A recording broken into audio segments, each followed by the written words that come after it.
دوستان، جانی لیور را خوب میشناسید. یک کمدین مشهور فیلم های بالیوود است. او میگه که بسیاری از مردم خدا را نمیشناسند، حضرت عیسی را نمیشناسند، در حالی که حضرت عیسی خودش گفته که من پسر خدا هستم. وقتی که به من میبینید یعنی که به خدا میبینید. خود حضرت عیسی گفته که من خدا هستم. پس چگونه گپ خودش قبول نکنیم؟ کئی لوگ یشوع کو نہیں جانتے، جیسس کو نہیں جانتے. ہم کہتے جیسس خدا ہے، خدا کا بیٹا خدا، گاڈ کا بیٹا گاڈ. انہوں نے خود کہا. دکتر صاحب ذاکر نایک میگه که بسیاری از مردم نمیدانند که ما چگونه زندگی کنیم و حقیقت خدا چیست.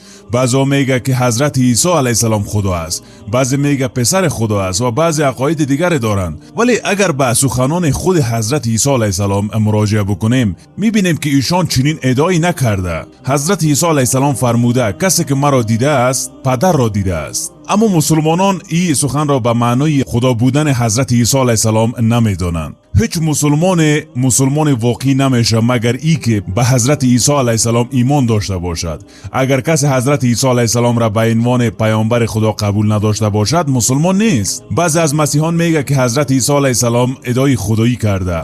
اما ما که دانشجوی اسلام هستم، علاوه بر قرآن انجیل را نیز مطالعه کردیم. میخوایم بگویم که اگر تمام انجیل را بخوانیم حتی یک آیه واضح و صریح پیدا نمیکنید که حضرت عیسی علیه السلام بگوید من خدا هستم یا بگوید مرا عبادت بکنید. در انجیل یوحنا فصل 4 آیت 28 حضرت عیسی علیه السلام میفرماید پدر من از من بزرگتر است. اگر پدر از ایشان بزرگتر است پس چگونه خود خدا میتواند باشد؟ همچنین در یوحنا فصل 10 آیه 29 آمده است که پدر من از همه بزرگتر است.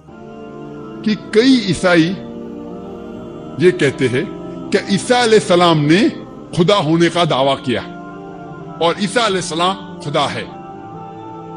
میں کیونکہ طالب علم ہوں اسلام اور دیگر مذاہب کے، میں نے بائبل بھی پڑھی ہے، اور میں آپ سے یہ کہنا چاہتا ہوں کہ اگر آپ بائبل پڑھیں گے، بائبل میں ایک بھی ورس نہیں ہے. There is not a single unambiguous statement in the complete Bible where Jesus Christ, peace be upon him, himself says that I am God, or where he says worship me. ایک بھی unambiguous صاف ظاہر ورس نہیں ہے جس میں عیسیٰ علیہ السلام خود کہتے ہیں کہ میں خدا ہوں یا کہتے ہیں کہ میری عبادت کرو. حالانکہ اگر آپ بائبل پڑھیں گے اس میں لکھا ہوا ہے گاسپل آف جان چیپٹر نمبر 14 ورس نمبر 28 عیسیٰ علیہ السلام کہتے ہیں مائی فادر از گریٹر دین آئی، میرے والد مجھ سے بڑے ہیں. دکتر صاحب ذاکر نایک میگه که برخی به آیات استناد میکنند که حضرت عیسی علیه السلام معجزات انجام میدادند، اما خود ایشان توضیح میدهد که این کارها با قدرت خدا انجام میشد. در یک جا میفرماید که من با وسیله روح خدا شیاطین را بیرون میکنم و در جای دیگر میفرماید که من با انگشت خدا این کار را انجام میدم. یعنی قدرت از جانب خداست. در انجیل یوحنا فصل 5 آیه 30 حضرت عیسی علیه السلام میفرماید من از خودم هیچ کاری نمیتوانم انجام بدم، همان گونه که میشنوم داوری میکنم و داوری من عادلانه است، زیرا من خواست خود را دنبال نمیکنم بلکه خواست کسی را انجام میدم که مرا فرستاده است. دکتر صاحب ذاکر نایک در ادامه میگه هر انسانی که خواست و اراده خود را تسلیم خواست خدا کند در زبان عربی مسلمان نامیده میشود.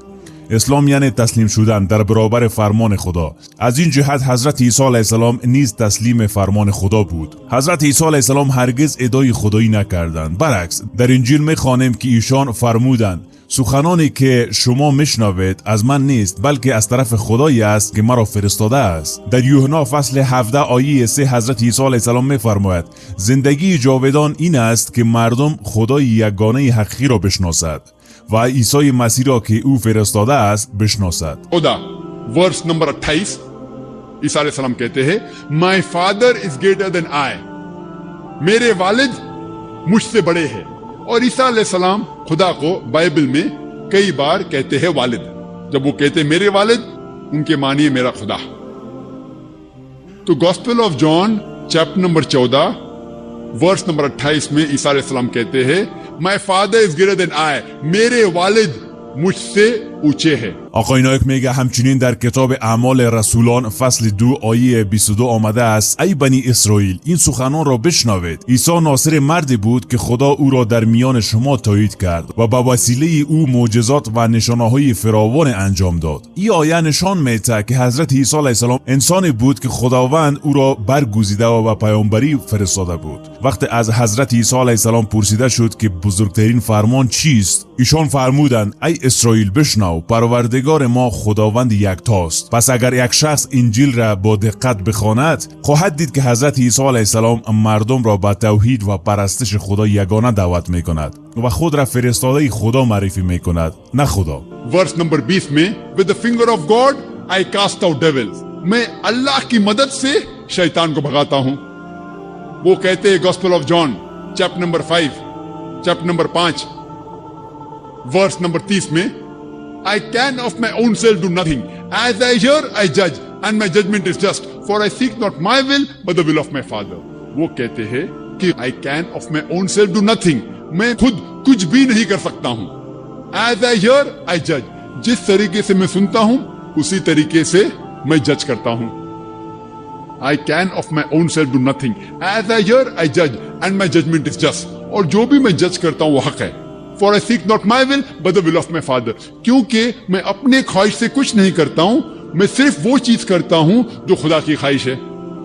और कोई भी शख्स जो कहता है कि मैं वो करता हूं जो खुदा की ख्वाहिश है, उसे अरबी में कहते हैं मुस्लिम. इस्लाम की मानी अपनी ख्वाहिशें खुदा के ऊपर निछावर करना, खुदा के ख्वाहिश के मुताबिक चलना. और जो शख्स, जो इंसान खुदा के ख्वाहिश के हिसाब से चलता है, उसे अरबी में कहते हैं मुस्लिम. तो इसी तरीके से ईसा अलैहिस्सलाम मुस्लिम थे. उन्होंने कभी भी खुदा होने का दावा नहीं किया. कहीं भी बाइबल में उन्होंने खुदा होने का दावा नहीं किया. बल्कि अगर आप बाइबल पढ़ेंगे, बाइबल में लिखा है gospel of John chapter 14 verse number 24, उसमें ईसा अलैहिस्सलाम कहते हैं कि जो कुछ आप सुन रहे हैं वो मेरे अल्फाज नहीं हैं, खुदा के अल्फाज है.